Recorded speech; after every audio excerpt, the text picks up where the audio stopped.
Good evening my lovely viewers. আজ skipping a day 3। তো কিন্তু তার আগে আজ একটা ব্যায়াম করব। তোমরা যদি কেউ এই ব্যায়ামটার নাম জেনে থাকো তাহলে অবশ্যই কমেন্টে আমাকে জানিও।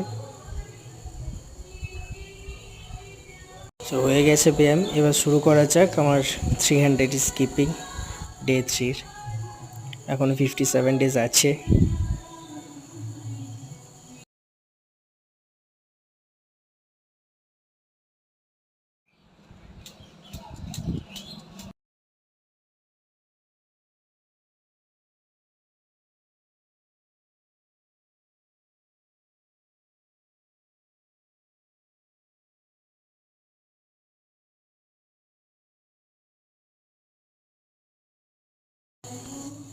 তো তোমাদের যদি ভিডিওটি ভালো লেগে থাকে তাহলে অবশ্যই সাবস্ক্রাইব করে দেবে আমার চ্যানেলটা এবং লাইক অ্যান্ড শেয়ার করে দেবে।